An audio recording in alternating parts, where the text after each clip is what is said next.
Hi, I'm Perry Atkinson, General Manager here at theDove. Hey, check out our other videos and check out our website at thedove.us.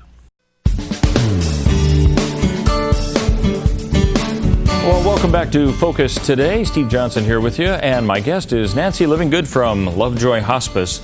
She and I talked, it was a long time ago, and we talked about the services that are needed for grief management and some of those types of things. And we're going to talk a little bit about what Lovejoy is doing with a program that, I guess this is a twice-a-year program you have, that is a grief support program, and it's focusing on younger kids mostly, right? Kids and families, yes. Well, talk a little bit about who this is, why you're targeting that particular group, and how you go about achieving the goal of finding a kid who needs to have some sort of counseling at that young age. Okay, well, that's a big question. I'll try to answer it concisely. The program is called Lovejoy's Treehouse, and we do hold it twice a year in the fall and spring at Lovejoy Hospice in Grants Pass. It is open to families in the community. They don't have to have been served by Lovejoy Hospice. It's targeted for kids age 5 to 18 and the adults in their lives, be that their parents, their grandparents, guardians, to help those children and their families kind of normalize a grief experience, whether it's a family member, a friend, someone important in the lives of those children who has died.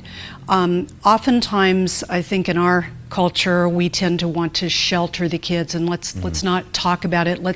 It'll make them feel bad. And what that ends up doing is leaving the kids in a void, wondering, well, what does this mean?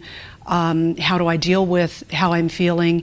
And was it my fault? The sorts of things that kids do when there's an information void. A lot of unanswered questions. Unanswered questions. And kids are bright, they're inquisitive, they're learning, their minds are very active. And so our philosophy is those kids, given an opportunity to explore and talk and understand and normalize that experience, they're going to come out better for it in the end. The thing is, a lot of times families don't know how to do that.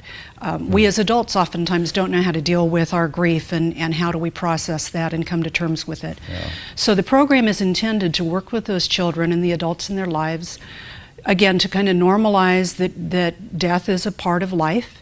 And how do we deal with that? How do we move from the sadness to eventually being able to find some joy in their memories of the person they loved? So that at its core is the purpose of the program. And these are for younger kids, is kind of who you're targeting, 5 to 18, actually, to the teens, yes. Do we have a lot, from your experience, are there a lot in that age category who have undergone some sort of traumatic stress that they need to deal with, kind of trauma? Do we have quite a few? I think that every child is going to experience, will experience the loss of a loved one. Whether it's kind of a normal, age-appropriate, grandma is 95 years old and she's died, or whether it's something that has happened, an untimely death, accident, or an illness of a younger person. So it comes to all of us. I think we just don't tend to think about it. Yeah. And again, a lot of times adults are grappling themselves with, how do I do this? How do I go back to work? How do I deal with how I feel? And it's hard for them to understand how to help their kids. Yeah. So this 8-week course, is this for the people in the lives of those kids, or is this for the kids themselves? This is for the children and the adults in their lives. Tell me, yes. what do you cover? 8 weeks is a long time period. What do you do? Yeah, 8 weeks can be a bit of a stretch. We have at times flexed it downward, and we've also added. We try to listen to the input of the people that we serve, but 8 weeks seems to be about the sweet spot. We do have call it a curriculum that we follow, dealing with feelings, remembrance, anger, this sort of thing. But we also try to take our cue from kind of where the group is going and what kind of themes emerge as they come in. That's right. That's right. So this is in a, the classroom sounds so clinical, but this is a group setting. Then, yeah, right? The program is 8 weeks and it's an hour and a half. Starts at 6 o'clock in the evening, ends at 7:30. Everyone starts in one big room working together, and there's a group activity. And then it breaks into smaller groups. There's an adult group that is facilitated, and there are groups for the younger children, and then on up to the older kids. We have volunteers and staff that facilitate these groups. We also have volunteers that have their therapy dogs that come. We find the dogs are wonderful because oftentimes you don't need to speak. You know, you don't need to speak, but just to see those dogs kind of interacting with the kids and allowing them to just love on something and find pure acceptance is a nice way to kind of break the ice a little bit. And this is an hour and a half. Is it once a week for 8 weeks? It's once a week for 8 weeks, yes. And you have to, I suppose, first peel away what the problems are. You have to see how all these people are dealing with grief, and probably a little differently. Do you segment it off, or are you still in that group setting? We do it in a group setting, and we try to provide the hospitality that if people don't want to speak, they don't have to speak. If the kids don't want to speak, they're not prodded and forced to speak. What I found in my experience working with the group is that sometimes we'll have a child come in who won't say a word for the first few weeks. And then on that third week, something will come out. And there may not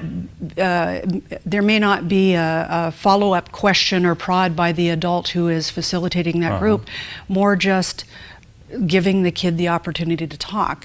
And you know, well, my dad died, and I felt really sad about that as they're coloring.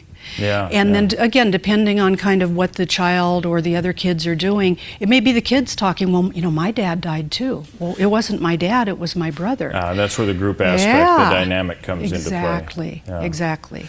That's fascinating. Now, this is 8 weeks long. Is there a cost to this for people who go? There is no cost. How do you find these people who are, you know, how do they get on your radar? How do you get on their radar so that they know that this is even available? We do a lot of things. We make sure that the people that we've served on hospice who have young children in their lives, that those families are aware the service is there. We do outreach to local schools. We take referrals from foster agencies, word of mouth. We do media spots like this. It's on our website, and really anyone can call us up and inquire about it. And so it's interesting sometimes how people will come to us.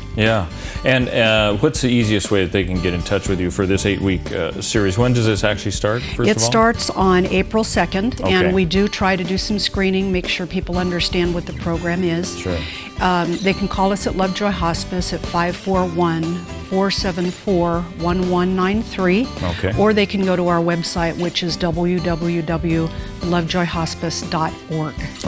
And now this one's in April. They'll have to wait 6 more months. The next one. And I suppose you want to get people in there as quickly as you can so that they don't have problems later on that could have been resolved earlier. Right. We try to make it available, but people can come later and people can come back. We've had that happen. Well, check out that website, lovejoyhospice.org. Good. Thank you. And Nancy Livingood, our guest, she's with Lovejoy Hospice. Thanks for being with us. Appreciate it. Thanks for the opportunity. All right. Stay tuned. Coming up, we've got more, another great interview right here on Focus Today.